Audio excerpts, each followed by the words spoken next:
Boa noite, meus irmãos, tanto os encarnados como os desencarnados que aqui se encontram, e os nossos irmãos que estão em seus lares nos acompanhando na noite de hoje através do Facebook, da tecnologia aí, da nossa casa. Então o tema que nós trouxemos para a noite de hoje, como nós sabemos, hoje dentro da civilização judaico-cristã, dia 24 para 25, dia 25 de dezembro, foi convencionado o dia do nascimento de Jesus.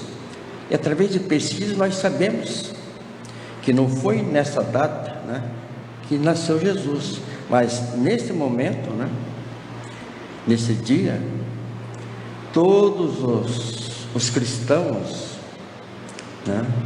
estão em pensamentos dirigidos ao Pai, ao nosso Mestre Jesus, festejando o seu nascimento. Na realidade, Cristo somente vai nascer quando nós estivermos preparados, dentro de nós, dentro dos nossos corações. O tema da noite é Jesus Cristo, padrão de moral para a humanidade. Então, para a nossa reflexão, meus irmãos, na civilização judaico-cristã, tivemos 3 revelações de Deus à humanidade terrena. A primeira revelação, como nós sabemos, veio com Moisés, através dos 10 mandamentos, e o objetivo principal, de Moisés, veio nos ensinar o que nós não devemos fazer, nós cristãos: não roubar, não matar, não cobiçar, não adulterar, etc, etc, de acordo com os 10 mandamentos, e que serviu de farol para a humanidade ainda presa, meus irmãos, às coisas materiais, muito mais do que agora, e eles só iriam entender, os ensinamentos, os 10 mandamentos, porque preso que estava ainda às coisas materiais, eles só poderiam entender, buscar os bens terrenos para poder merecer o céu. E Deus descreveu, ou pintou, digamos assim, a imagem de um Deus severo, que castigava, que cobrava. E muitos dos ensinamentos deu o caráter divino da legislação para comandar aquele povo, mas com o intuito deles entenderem melhor os ensinamentos. 1200, 1300 anos depois, veio a segunda revelação dentro da civilização judaico-cristã, que veio Jesus. Ele veio, resumindo, veio explicar o que nós devemos fazer ao nosso semelhante. E resume-se nisso aqui, meus irmãos: o bem que gostaríamos de receber dele.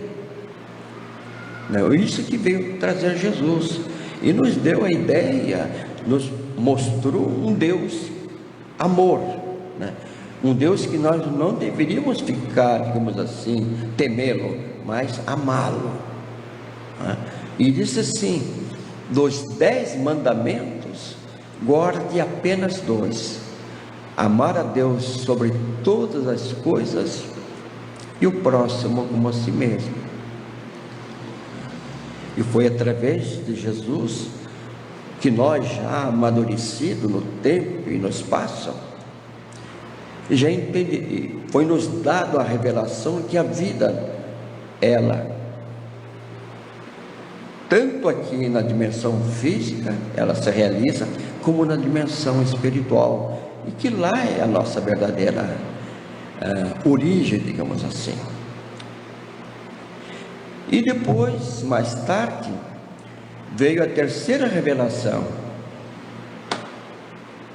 que foi a doutrina espírita, o Consolador prometido por Jesus, veio nos dizer como fazer, tá? Através da máxima que diz assim: fora da caridade não há salvação. E Allan Kardec, meus irmãos, ele foi o codificador da doutrina. Depois dele pesquisar os fenômenos das mesas girantes, né, através da mediunidade, né, os espíritos, ele fez, depois que ele estudou aquilo, viu o fenômeno, a filosofia por trás daquilo, ele imaginava, tem que ter um padrão de moral. Se não tiver, isso aí vai se perder no tempo e no espaço. E realmente nós vamos ver que o padrão de moral está assim: fora da caridade não há salvação. Não é, digamos assim, fora do espiritismo não há salvação, fora da caridade, né? Quando perguntaram ao Chico Xavier o que era o espiritismo, ele respondeu assim: caridade, caridade, caridade, meus amigos. Com isso, fundamentando tudo isso aí, meus irmãos, lá no Livro dos Espíritos, na pergunta 625, Kardec indaga aos espíritos reveladores, né? Ele, como ele falou, ele pensava, tem que ter um padrão de moral. Daí ele fez essa pergunta aos espíritos, né? Qual o tipo mais perfeito que Deus tem oferecido ao homem para servir de guia e modelo? E a resposta, meus irmãos, foi sintética, simplesmente assim: Jesus. Então, a doutrina espírita é o cristianismo redivivo, porque antes de partir, Jesus disse que no tempo previsto, isso foi em 1857 anos depois, né? Ele mandaria o Consolador prometido, que haveria de relembrar os seus ensinamentos, porque muitos se perderiam pelas necessidades imediatistas do homem, seria modificado, né? E ele completaria também outras informações que naquele momento a humanidade não estava preparada para receber, né? Então ele preveu, esperou todo esse tempo, né? E veio a doutrina espírita, que é considerado o consolador prometido pelo Mestre. Além de completar, trouxe novas revelações e reviveu muitos dos seus ensinamentos que haveria, digamos assim, desviado da sua essência principal. Se a gente for analisar a história do homem, meus irmãos, no nosso planeta, né, que nos alberga na presente encarnação, em todos os tempos, né, diz assim: houve missionários aqui no planeta Terra, fundadores de religiões, teólogos, filósofos, espíritos superiores que aqui encarnaram, trazendo conhecimento com o intuito de fazer progredir a humanidade. Nós não ficamos abandonados aqui, meus irmãos, né? Nós somos criados por Deus simples e ignorantes dos conhecimentos, né? E todos tivemos a mesma oportunidade de crescimento. Não foi dado a mais ou menos para cada um, não. Igual, simples e ignorantes. E através das sucessivas encarnações, porque o espírito ele só evolui em contato com a matéria. Então, através das encarnações em planetas iguais ao nosso e outros, né? Nós já somos espíritos que já estamos caminhando há milênios, meus irmãos. E esses missionários que vieram, por mais que eles fossem, né, espíritos que trouxeram o progresso à humanidade, no entanto, diz assim: por mais admiráveis suas missões, nenhuma iguala a Jesus. Sabe por quê, meus irmãos? porque eles estiveram aqui a serviço de Jesus, porque Jesus, meus irmãos, é o guia e governador espiritual desse nosso planeta de provas e expiações, ou de expiação e de provas. Provavelmente nós já estamos numa fase, primeiro a prova, depois expiações, já passamos para expiações, né? Que personifica a ética contida nas leis divinas. Tudo isso, meus irmãos, os postulados éticos, morais trazidos por Jesus, eles jamais foram contestados. E não é só aqui do nosso planeta, é de todo o universo, né? E Jesus faz parte dessas pleiades de espíritos iluminados, né, que estão no universo e nos auxiliando na nossa evolução espiritual. Diz assim: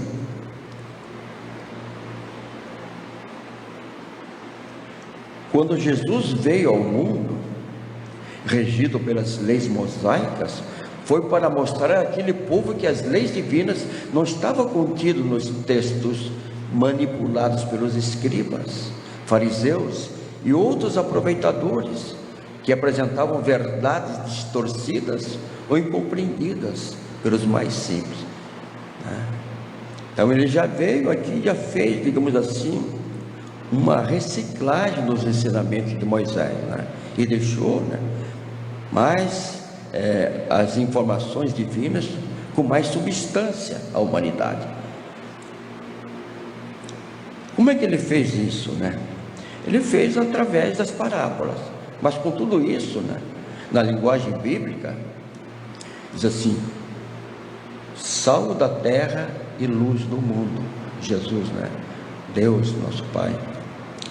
Emprega-se a palavra mundo para designar a terra, ou em sentido mais geral, o conjunto da criação, a natureza como um todo. Na linguagem evangélica trazida por Jesus, o mundo é traduzido pelos prazeres que os bens materiais proporcionam ao homem, né? Nós nascemos aqui, reencarnamos aqui, e somos agraciados pelo véu, digamos assim, da inconsciência, né, do esquecimento, porque no atual estágio evolutivo que nós nos encontramos, meus irmãos, ainda nós não estamos capacitados para entender dos nossos relacionamentos, porque dentro do lar é que são reunidos os espíritos simpáticos e antipáticos de vidas anteriores, né? Para que possa renascer entre aquelas criaturas o amor ensinado e vivenciado por Jesus. E no atual estágio evolutivo seria muito difícil a nossa evolução se tivéssemos conhecimento das nossas encarnações passadas. Por isso o véu do esquecimento. Então Jesus coloca os cristãos, seus seguidores, na mesma situação em que esteve quando da sua passagem nessa terra. Nós, os cristãos, não somos do mundo. Contudo, nós estamos no mundo e Jesus não pede a Deus que nos tire daqui, mas apenas nos guarde das tentações que o mundo oferece. Porque ainda, meus irmãos, nós estamos presos às nossas deficiências morais, né? E só vamos conseguir essa transformação através das sucessivas encarnações. Por isso, Jesus, para atingir o coração e a mente do seu povo, na época, e ainda hoje, iluminando suas consciências, ele se utilizou de 46 parábolas, meus irmãos, para transmitir os seus ensinamentos. Eram histórias breves, baseadas no cotidiano, quer dizer, do dia a dia daquela gente, que eram agricultores, eram pescadores. Então, as histórias, as parábolas, eram em cima da sua realidade. E essa metodologia, meus irmãos, pedagógica, empregada por educadores de renome, como o Jean Piaget, né? Ele dizia assim: e viveu no período de 1896 a 1980. O professor não ensina, mas arranja modos de a própria criança ou as pessoas descobrir, cria situações, problemas. E Jesus, essa metodologia, Jesus utilizava aos pescadores, que eram ainda pessoas ainda um tanto ignorantes dos conhecimentos espirituais, né? E também eram pessoas humildes do povo, né? Dali. Então Jesus utilizava uma linguagem que eles pudessem entender. Segundo Kardec, Jesus, o mestre, sintetizava todas as perfeições quando dizia assim: não vim destruir a lei, mas dar-lhes cumprimento. Quis dizer que nenhuma teoria se concretiza bem sem o exercício, sem o trabalho e sem a ação. A razão pela qual os seus ensinamentos tinham o aval da sua exemplificação. Só para nós relembrarmos e tomar consciência disso tudo, Jesus, meus irmãos, ele não deixou nada escrito. Ele não passou esse período de 3 anos aqui nos seus ensinamentos escrevendo, né? Não. Os ensinamentos escolhidos pelos evangelistas são descrições, são exemplos da própria vida do mestre Nazareno, né? O que ele fez, suas obras. E justamente o que Kardec procurou escrever o Evangelho segundo o Espiritismo é justamente baseado nas suas obras. Ele não perdeu tempo na descrição de Jesus, se era alto, se era baixo, se era da cor clara, se era olhos claros ou não. Não, ele se baseou nas suas obras. E nós temos exemplos ainda, no caso de Sócrates, né? O que nós sabemos de Sócrates, né? Aquele sábio grego, soubemos através do seu discípulo Platão, que descreveu os ensinamentos dele, porque ele passou aqui ensinando, mostrando, né, aos seus discípulos os seus pensamentos, os seus sentimentos, preparando aquelas pessoas, né? Ele não ficou perdendo tempo escrevendo. Depois, né, no caso de Jesus, os evangelistas buscaram, né? E no caso de Sócrates, Platão, né, para que pudesse chegar até nós tudo isso, né? O Espiritismo, meus irmãos, nada mais fez do que relembrar o que o Cristo disse e exemplificou. Isso que a doutrina espírita faz, meus irmãos. Por isso a boa nova, por ele instalada, denota que é imprescindível estudar para enriquecer nosso pensamento, ter uma vida nobre, um trabalho ativo, muita compreensão fraterna, serviço ao semelhante, respeito à natureza e orando e vigiando sempre, meus irmãos. Isso aí se resume a boa nova, né? Os ensinamentos que Jesus trouxe naquela época, há mais de 2000 anos atrás, à humanidade, e persiste até hoje, meus irmãos. E até hoje ainda nós temos dificuldade de entender o amor ensinado e vivenciado por Jesus, que é o amor incondicional, né? O amor que é pura doação, né? Que não pede nada em troca, meus irmãos.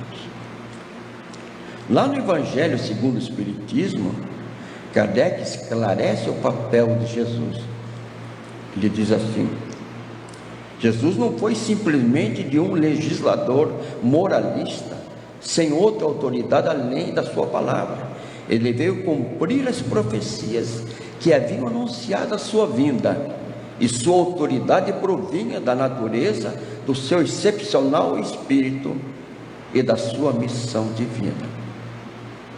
Jesus veio ensinar aos homens que a verdadeira vida não é somente aquela que se transcorre aqui na dimensão física da Terra, mas também nas dimensões espirituais. E foi através de Jesus que o ser humano, a humanidade, começou a se inteirar da realidade espiritual. Porque se não tivesse essa vida espiritual, meus irmãos, os seus ensinamentos, a essência dos seus ensinamentos, não teria valor nenhum para nós. Mas tudo isso é baseado na realidade nossa, na nossa realidade espiritual. Então, as dimensões espirituais do planeta Terra, meus irmãos. Então, só para a gente recordar, a primeira e segunda esferas é classificado através do livro, a fonte é Mário Frigeri, as 7 esferas da Terra. Classifica como trevas e abismo, habitados por espíritos sofredores em horríveis situações de inferioridade e atraso. E muitos, nas zonas trevosas, muitos desses espíritos que já reencarnaram aqui, devido à sua maldade, eles já não podem mais reencarnar aqui no planeta Terra, nessa dimensão física nossa. Estão lá esperando uma oportunidade de serem levados, conforme as revelações do mundo espiritual, para outras esferas e continuar a sua evolução espiritual.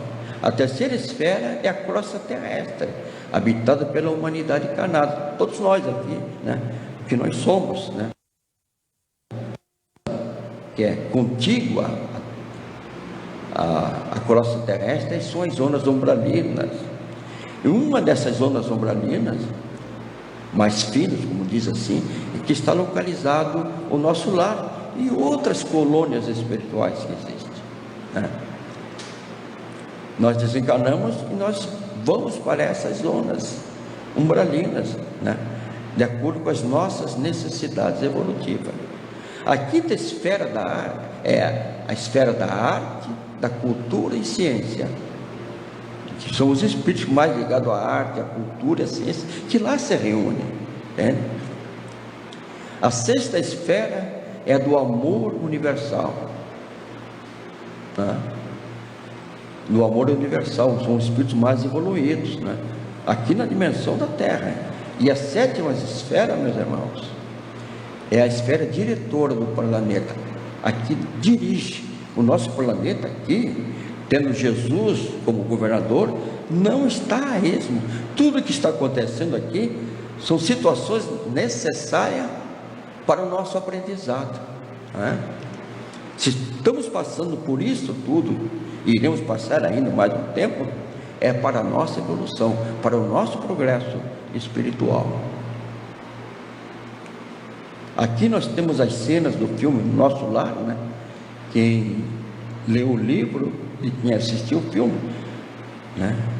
Quem não leu o livro e não assistiu o filme, nós aconselhamos que faça isso, baseado no livro Nosso Lar, de André Luiz, foi psicografado por Chico Xavier. Isso aí, ele descreve o nosso lar, e fala dos ministérios que existem lá no nosso lar, Aqui são situações após o desencarne. André Luiz ficou 8 anos, face ainda ele ser muito preso às coisas materiais. Ele era praticamente, não acreditava em Deus, ele achava que morria, como médico que ele era, tudo se acabava, mas a realidade dele foi outra. Então ele descreveu as zonas dos charcos purgatórios, das pessoas que estão ali, dos espíritos que estão ali, estão sofrendo, até a hora que o arrependimento é tão profundo, é tão sincero, que ele pede socorro, como também os demais, e André Luiz é resgatado, e é levado para o hospital, dentro lá do nosso lar, e é tratado ali. Para maiores detalhes, assistem o filme ou leiam o livro, Jesus também veio ensinar o caminho que este reino conduz, as maneiras de se reconciliarem com Deus e pressentirem os meios na marcha das coisas por vir, para a realização dos destinos humanos. Em suma, meus irmãos, resumindo, ele nos convoca para iniciarmos o nosso processo de reforma pessoal, nossa reforma íntima, através do esforço de melhoras íntimas, na direção de promover amor a si mesmo, ao próximo e a Deus acima de tudo. Quem não se ama, meus irmãos, como terá condições de amar ao próximo e amar a Deus? É um esforço que nós deveremos fazer, para a nossa conquista interior, para a nossa reforma pessoal.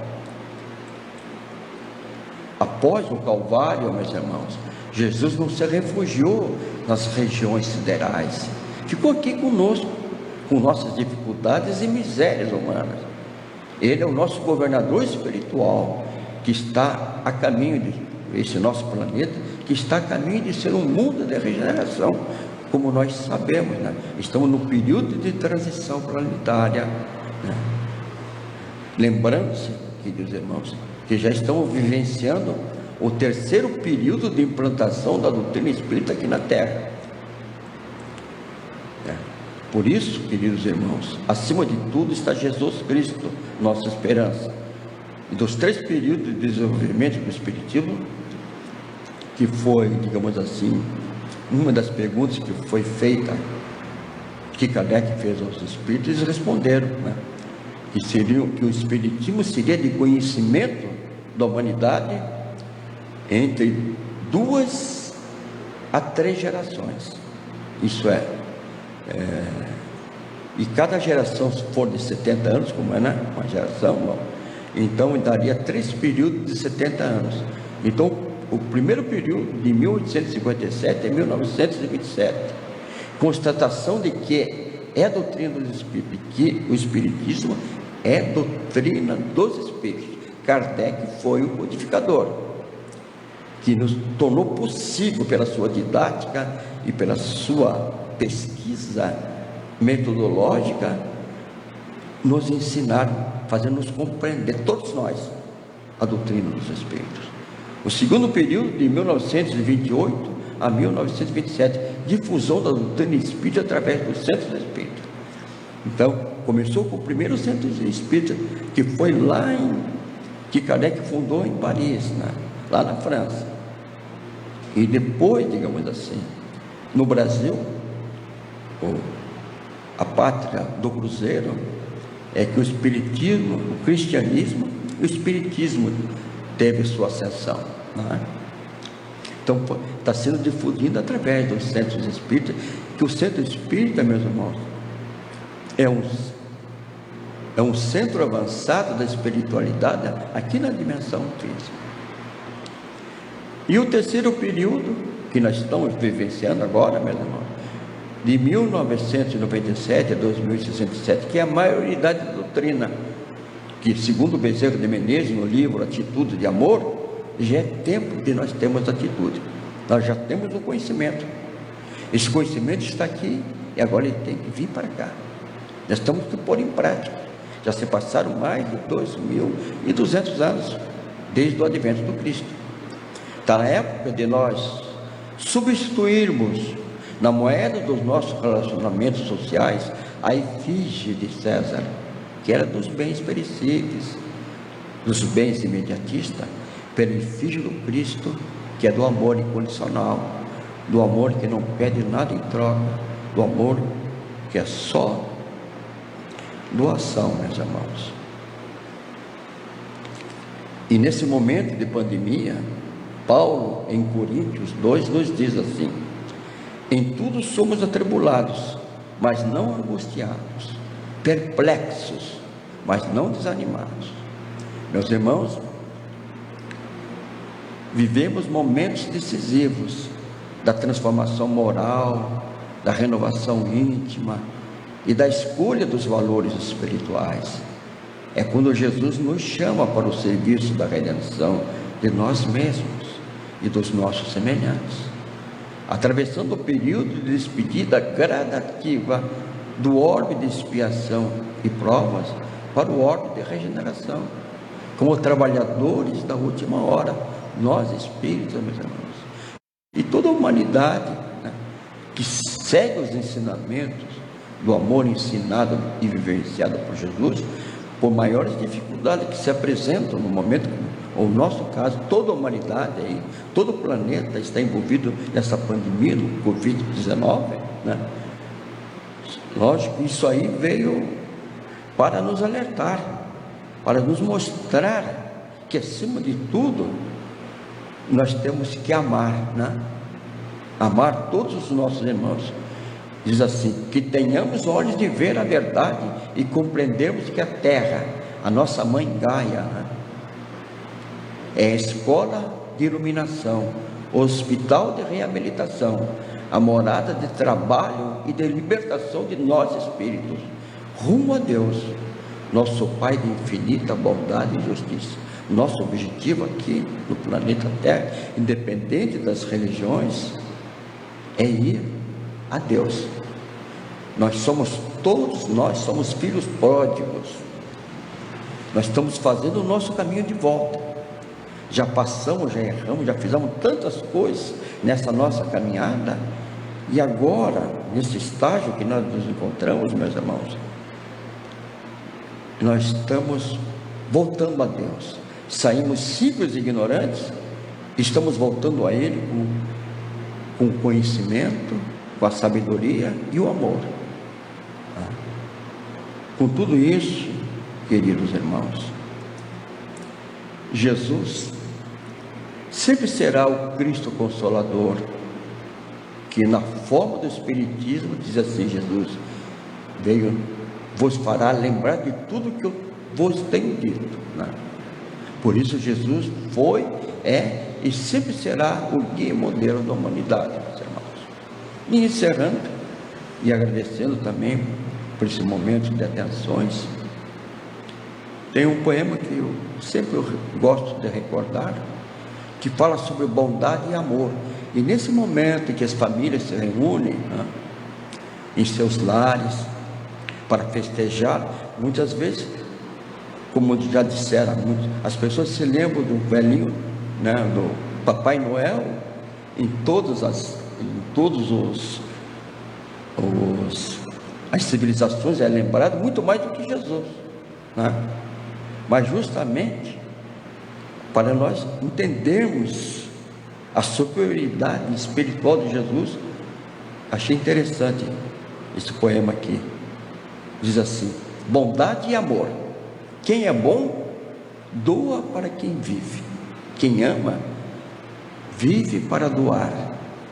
Quem é bom, suporta a ofensa. Quem ama, esquece-a. Quem é bom, compadece-se do próximo. Quem ama, ajuda-o. Quem é bom, começa e acaba. Quem ama, meus irmãos, começa para nunca mais acabar. Quem é bom, sorri. Quem ama, faz os outros sorrirem, né? Quem é bom, ajuda quando está perto. Quem ama, sempre está perto para ajudar. Quem é bom, não condena. Quem ama, recebe o condenado. Quem é bom, não faz mal a ninguém. Quem ama, faz o bem a quem lhe faz mal. Quem é bom, desce até os outros. Quem ama, faz os outros subirem. Quem é bom, meus irmãos, sobe conosco ao Calvário. Porém, quem nos ama, meus irmãos, fica por nós na cruz. Que Jesus nos abençoe, nos ilumine sempre. Muito obrigado, meus irmãos. Um Feliz Natal para todos, junto da sua família, né? Lembrando sempre do aniversariante, que é Jesus, o nosso modelo, né, de moral que nós deveremos seguir. Obrigado.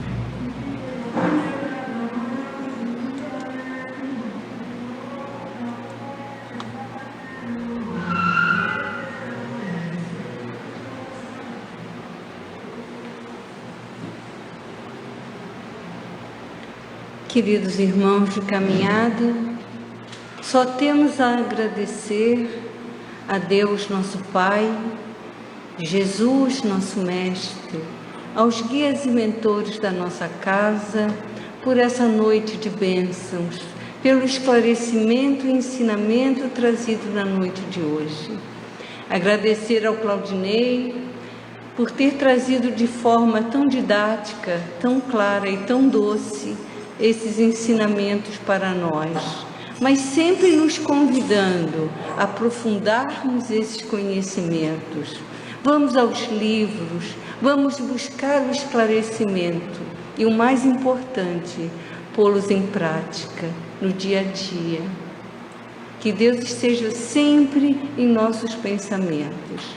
E agora, para darmos início à segunda parte das nossas tarefas, convidamos aos irmãos que se coloquem na posição do passe, que também os irmãos que receberão via internet também poderão acompanhar o nosso passe. Vamos desligar a luz.